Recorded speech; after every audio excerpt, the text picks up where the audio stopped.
જય શ્રી કૃષ્ણ સ્નેહીજનો. ઘણી વખત આપણે કંઈક હાસિલ કરવા માટે, કંઈક મેળવવા માટે આપણે ઘણી વખત ઓછી મહેનત કરતા હોઈએ છીએ અને આપણે અપેક્ષા રાખીએ છીએ વધારે મેળવવાની.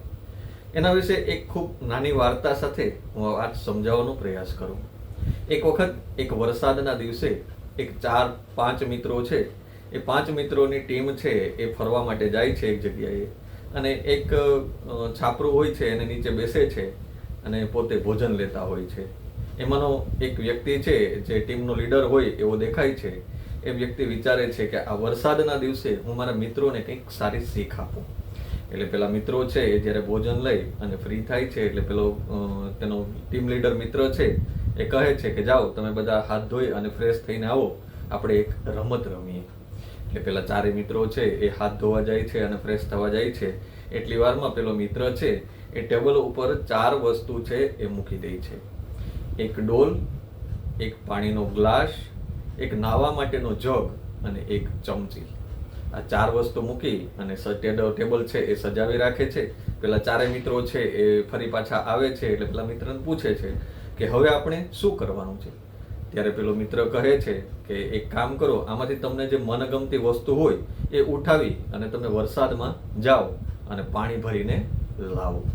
પેલા દરેક મિત્રો છે એ એક એક વસ્તુ ઉપાડી લે છે. એક વ્યક્તિ છે એ ચમચી ઉપાડે છે, એક વ્યક્તિ છે ગ્લાસ ઉપાડે છે, એક વ્યક્તિ છે નાવાનો જગ ઉપાડે છે અને એક વ્યક્તિ છે એ ડોલ લઈને જાય છે અને વરસાદમાં જઈ અને પાણી ભરવા જાય છે, વરસાદનું પાણી ભરવા જાય છે. એમાંનો ચમચી લઈને જે મિત્ર ગયો હોય છે એ તરત જ વરસાદનું પાણી છે એ ચમચીમાં ભરી અને પરત આવે છે. ગ્લાસવાળો મિત્ર છે એને થોડોક એનાથી વધારે સમય લાગે છે. એ પછી પાણીનો જે જગ છે એ મિત્ર આવે છે અને સૌથી છેલ્લે ઘણા સમય પછી પેલો ડોલ લઈને જે મિત્ર ગયો હોય છે એ ડોલ પાણીની ભરીને લાવે છે. એને ખાસો સમય લાગે છે. એટલે 4 વ્યક્તિ છે એ પોતાની વસ્તુ છે એ પાણી ભરેલી ટેબલ ઉપર મૂકે છે.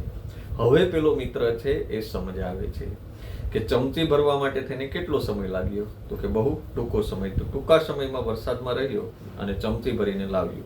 એ પછી તો કે ગ્લાસ ભરવાવાળા વ્યક્તિને એનાથી થોડો વધારે સમય લાગ્યો, જગ ભરવાવાળાને વ્યક્તિને એનાથી થોડો વધારે સમય લાગ્યો અને જે વ્યક્તિ પાણીની ડોલ ભરીને લાવ્યો છે એને વધારે સમય વરસાદમાં ઊભું રહેવું પડ્યું છે.